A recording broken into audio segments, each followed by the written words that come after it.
हमारे राम जी कहाँ बैठे? कहाँ है हमारे राम? पीछे बैठे, जिन्हें बचपन से हम देखते आए राम, ये हमारी खुशकिस्मती है कि राम जी सदन में बैठे, लेकिन आप राम जी का अपमान कर रहे हैं।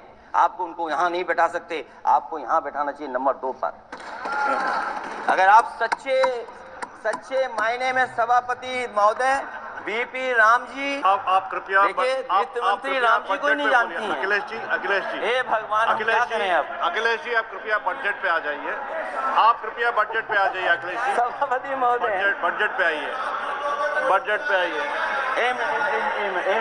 एक मिनट क्या बोले, फिर बोलना दोबारा। नहीं, आप बजट क्या बोलिए? नहीं सभापति जी बोलिए। नहीं। सभापति महोदय, नहीं, जिन्होंने गोली चलाई वो आपका राम मंदिर बना रहे हैं। सभापति महोदय, जिन्होंने गोली चलवाई वो राम मंदिर बनवा रहे हैं। अगर कुछ पता ना हो तो जाकर के पूछ लेना, पता कर लेना। आधी अधूरी जानकारी के साथ मत आया करो यहाँ पर। सुनते हैं पहले उपवन में हर ऋतु में बहार गाती थी, कलियों का तो कहना ही क्या, मिट्टी में खुशबू आती थी। ये भी ज्ञात हमें उपवन में कुछ ऐसे भौरे आए थे, सारा चमन कर दिया मरघट, अपने साथ जहर लाए थे। लेकिन अगर चमन वाले ही भौरों के रंग ढंग अपनाएं, माली तुम ही फैसला कर दो हम किसको दोषी ठहराएं।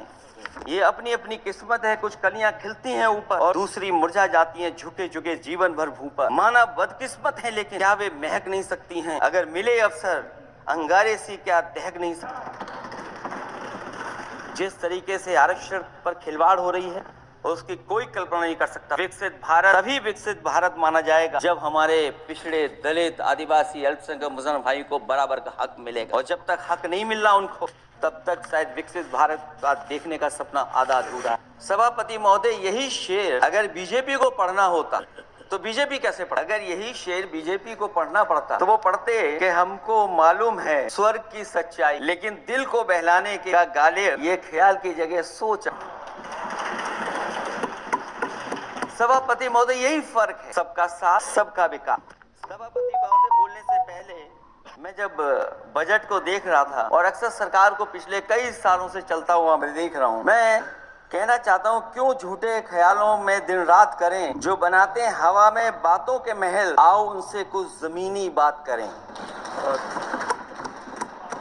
सभापति महोदय, बजट आने से पहले और बजट आने के बाद पूरे देश में ये बहस चल रही थी कि अमेरिका को लेकर के डील होने जा रही। सभापति महोदय, मुझसे पहले अभी जो भारतीय जनता पार्टी की माननीय सदस्य बोल रही और भारतीय जनता पार्टी का ये पक्ष है कि हम लोगों ने दुनिया में बहुत सारे देशों से फ्री ट्रेड एग्रीमेंट कर लिया है। सभापति महोदय, मैं भारतीय जनता पार्टी की सरकार से जानना चाहूंगा अभी कितने देश और बचे हैं जिससे आप फ्री ट्रेड एग्रीमेंट नहीं कर पाएंगे?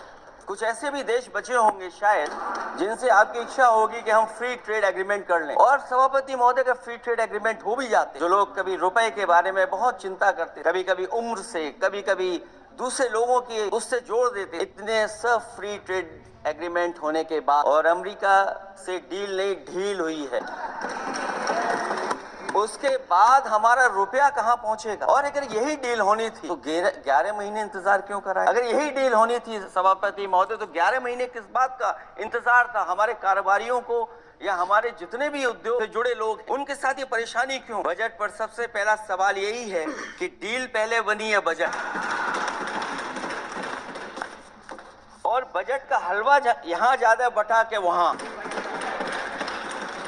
सभापति महोदय, स्वदेशी, आत्मनिर्भर, ये शब्द तो बहुत अच्छे लगे, लेकिन जब डील हो गई है तो क्या इस बजट को लाने से पहले आत्मनिर्भरता और स्वदेशी को अपने अपने शब्दकोश से हटा दिया है, या इसको उल्टे अर्थ में विलोम शब्दकोश में डाल दिया? और ये डील नहीं है जो हम आप सब समझ पा रहे हैं, शायद सत्ता पक्ष के लोग ये नहीं समझ पा रहे हो, लेकिन पूरा देश समझ रहा है कि हमने अपना बाजार एक बार और खोल दिया। $500 बिलियन का व्यापार एक तरफा, हमारे आत्मनिर्भरता कहाँ जाएगी? स्वदेशी नारा हमारा कहाँ जाएगा? हमारे देश की जनता भाजपा से कह रही है कि जहां तक हमें मालूम है डील एक तरफा नहीं होती। क्या ये बनी वहां पहुंची यहाँ जहां जैसे कोई एक पक्ष मान रहा हो? जनता भाजपा से ये भी जानना चाहती है कि 0 बड़ा के 18।